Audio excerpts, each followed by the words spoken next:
이사야 50장 1절부터 11절입니다. 한 목소리로 함께 봉독하도록 하시겠습니다. 나 여호와가 이같이 말하노라. 내가 너희의 어미를 내보낸 이혼 증서가 어디 있느냐? 내가 어느 체주에게 너희를 팔았느냐? 보라, 너희는 너희의 죄악으로 말미암아 팔렸고 너희의 어미는 너희의 배역함으로 말미암아 내보담을 받았느니라.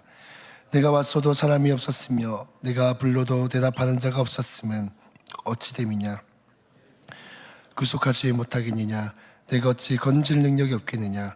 보라, 내가 꾸짖어 바다를 마르게 하며 강들을 사막이 되게 하며 물이 없어졌으므로 그 물고기들의 악취를 내며 갈아여 죽으리라. 내가 흑암으로 하늘에 입히며 굵은 배로 덮느니라.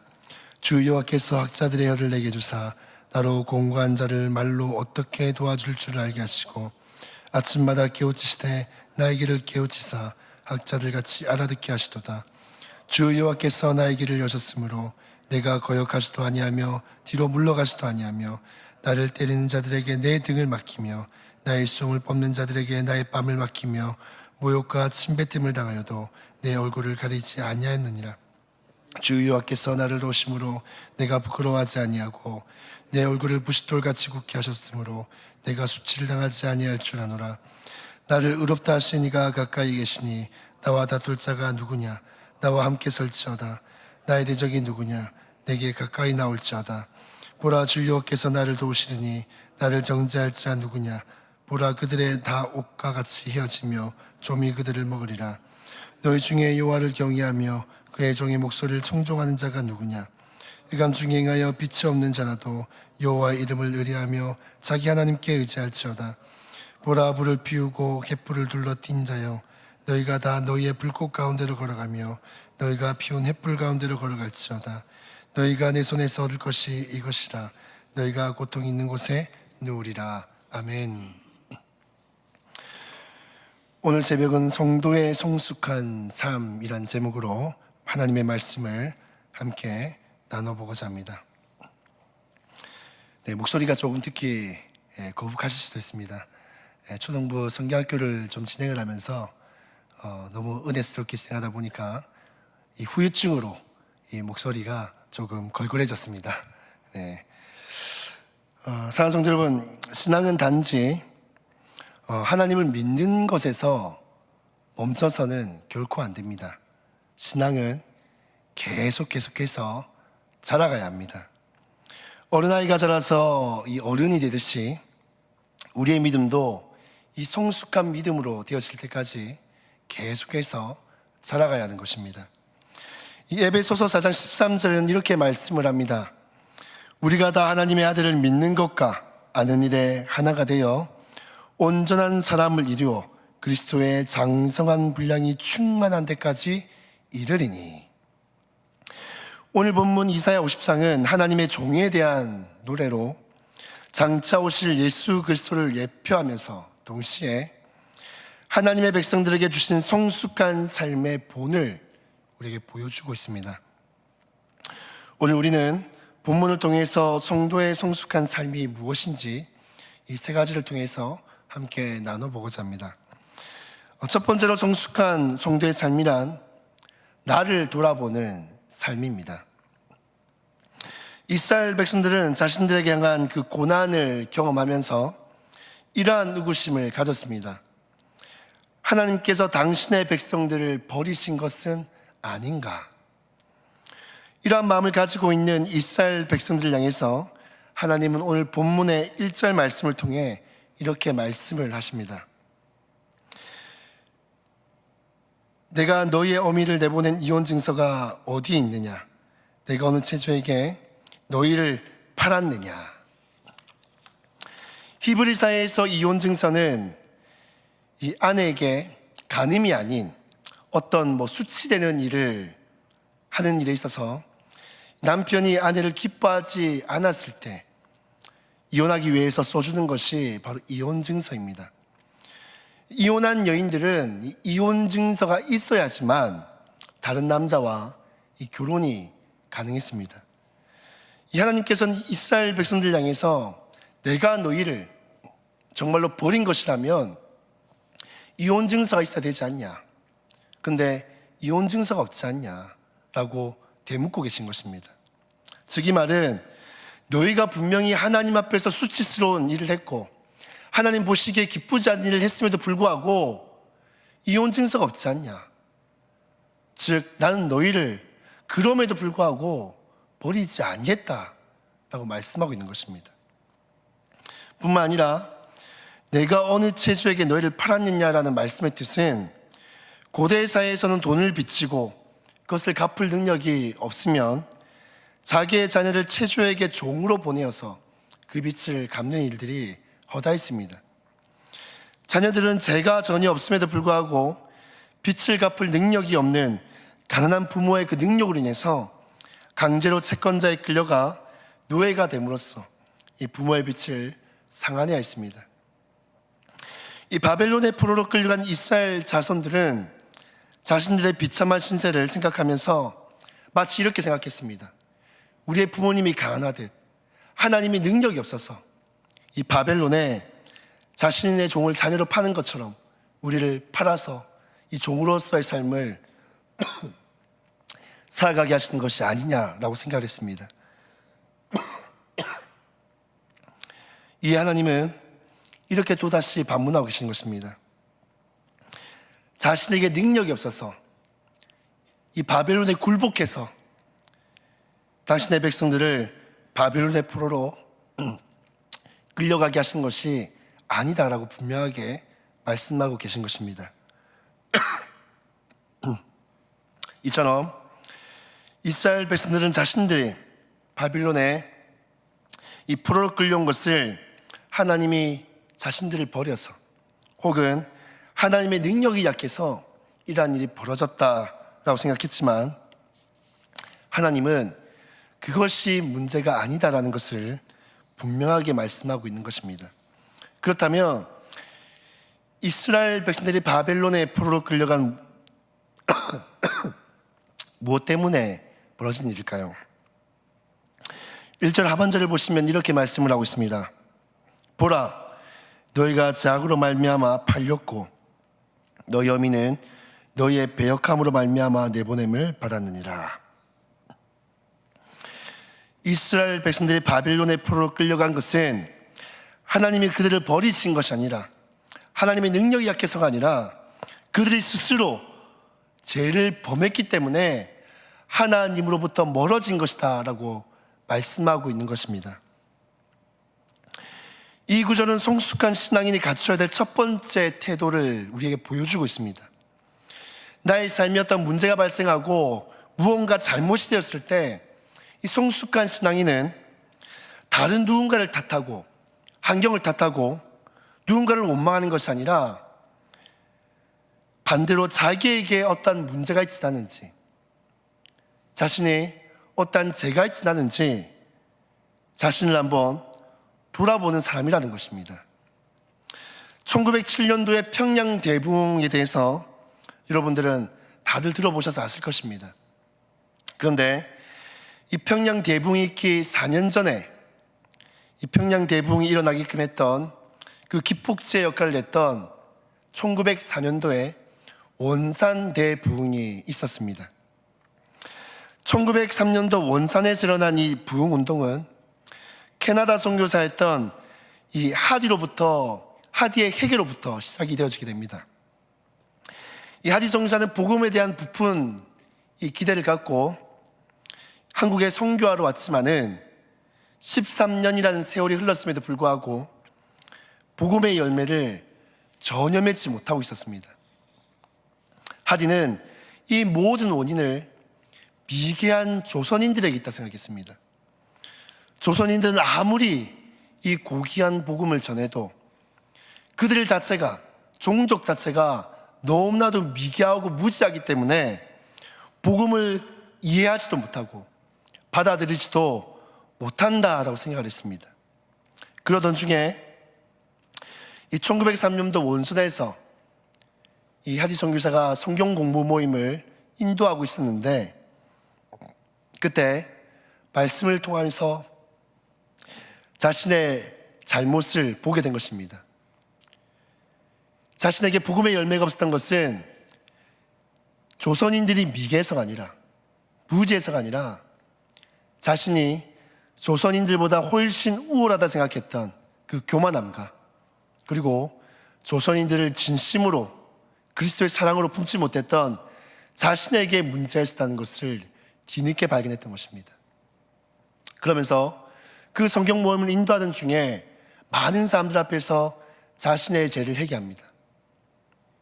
난 이때까지 복음의 열매가 없었던 것을 당신들의 탓으로 돌렸습니다. 근데 알고 봤더니 내가 당신들을 미개하다 생각하고, 당신들을 낮게 보고, 당신들을 사랑하지 않았던 나에게 있었음을 발견했습니다. 당신들을 사랑하지 못했던 나의 죄를 용서해 주십시오 라고 많은 회중들 앞에서 자신의 죄를 회개한 것입니다. 이 한 사람의 회개로 말미암아 결국에는 1904년도에 원산에는 대부흥의 역사가 일어나게 되고, 이 부흥운동이, 회개운동이 계속해서 전개되어져서 결국 1907년도에 이 평양 대부흥이라는 놀라운 하나님의 역사가 일어나게 된 것입니다. 사랑하는 성도 여러분, 성숙한 성도는 어떠한 문제 앞에서 하나님 앞에 무릎 꿇고 가장 먼저 자신을 점검하는 그러한 사람이어야 합니다. 혹시 내 안에 회개할 죄가 있지는 않은지, 하나님과의 관계가 멀어진 것은 내 마음의 완악함 때문은 아닌 것인지 한번 돌아보는 것입니다. 저와 여러분은 어떠한 문제가 발생했을 때 주변 탓, 환경 탓, 사람 탓, 하나님 탓하는 것이 아니라 혹시 내 안에 어떠한 문제가 있지는 않은지, 하나님과 관계에서 내 안에 고쳐야 될 부분들이 있지는 않은지 한번 점검하고 돌아볼 수 있는 그런 성숙한 성도들이 다 될 수 있기를 주님의 이름으로 축복합니다. 두 번째로 성숙한 성도의 삶은 주님을 경외하는 것입니다. 이사야 50장 중반부는 고난받는 여호와의 종에 대해서 예언을 하고 있습니다. 특별히 4절을 보시면 주 여호와께서 학자들의 혀를 내게 주사라는 말씀이 있습니다.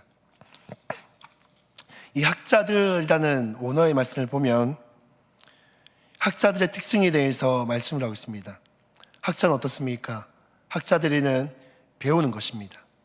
또 이것을 가르치고 전하는 일을 하는 것이 바로 학자들의 일입니다.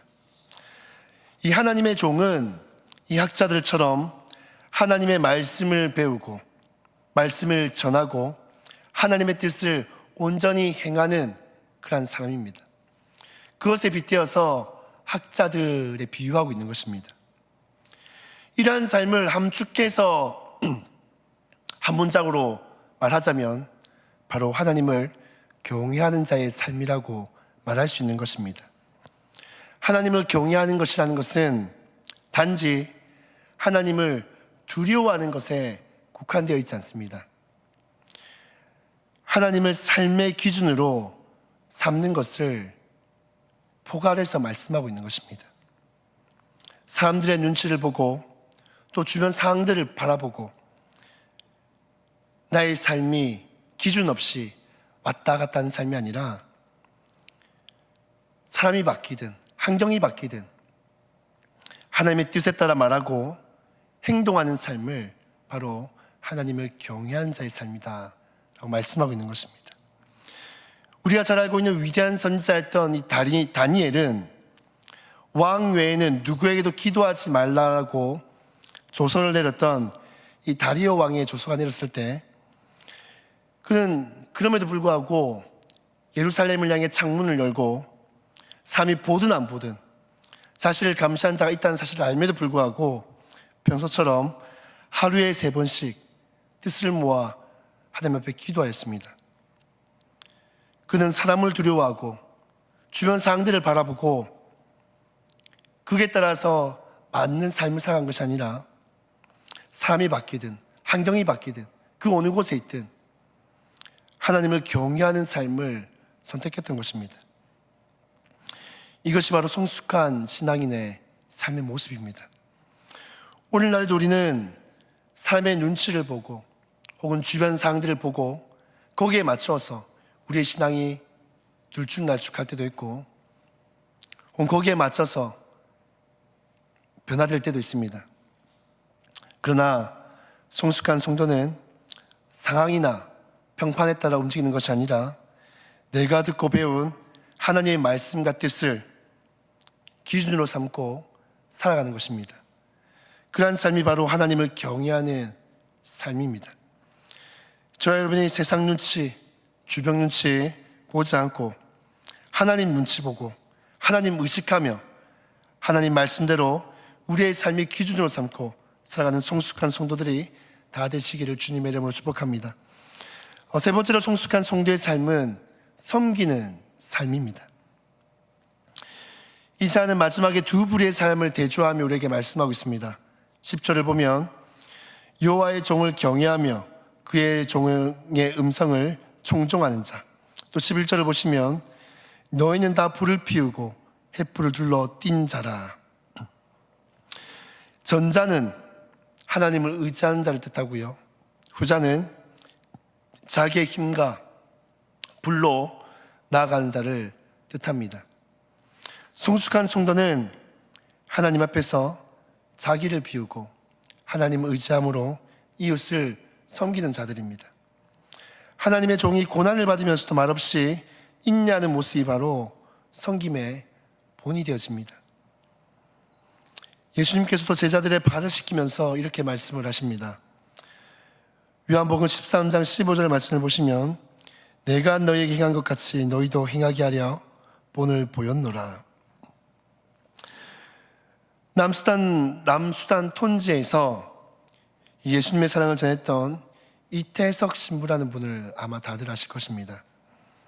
이태석 신부는 신부이기도 했지만은 의사이기도 했습니다.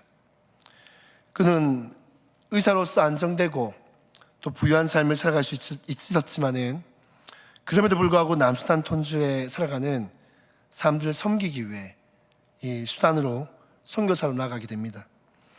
이태석 신부는 진물이 흐르는 한센병자의 몸을 손으로 직접 만져가며 그들을 돌보았고, 또 가난한 자들에게는 자신의 것을 아낌없이 나누어 줬습니다. 훗날 자신이 대장암에 걸려서 이 대장암 투병을 하면서 힘든 중에도 이 가난하고 소외된 자들을 끝까지 섬기는 모습을 보여줍니다. 이러한 이태석 신부의 모습을 보면서 예수님을 믿지 않던 사람들이 이런 말을 하는 것을 들어본 적이 있습니다. 내가 예수님을 만나본 적도 없고 본 적도 없지만은 이태석 신부의 모습을 보니 예수님이 어떤 분인지는 알 것 같습니다. 사랑하는 성도 여러분, 성숙한 성도는 이 섬김을 부담이 아니라 기쁨으로 여깁니다. 자신의 권리를 주장하기보다는 먼저 베풀고 희생합니다. 그리고 그러한 삶은 결국 복음의 빛으로서 이 세상 가운데 드러나게 되어져 있습니다. 저와 여러분이 섬김을 받는 것이 아니라 오히려 이 세상을 섬기고 또 우리 교회와 이웃을 섬기는 그런 성숙한 성도의 삶을 살아가시기를 주님의 이름으로 축복합니다. 말씀을 정리하겠습니다. 사랑하는 성도 여러분, 성숙한 삶이란 어렵고 멀리 있는 것이 아닙니다. 하나님의 은혜를 기억하며 자신을 돌아보고 하나님을 경외하고 이웃을 섬기는 것입니다. 이사야 50장 고난받는 종, 곧 예수 그리스도께서 먼저 그 길을 걸어가심으로 우리에게 본이 되어 주셨습니다. 오늘 하루도 그 예수 그리스도를 바라보며 성숙한 성도로서의 그 삶을, 성도의 길을 걸어가는 저와 여러분이 다 되시기를 주님의 이름으로 축복합니다. 우리가 말씀을 기억하면서 함께 기도하며 나아갔으면 좋겠습니다. 성숙한 성도의 삶을 살아갈 수 있게 도와주시옵소서라고 말씀을 기억하면서 함께 기도하시고요. 또 아직 교육부서 중에 여러 행사가 아직 끝나지 않은 그런 부서들이 있습니다.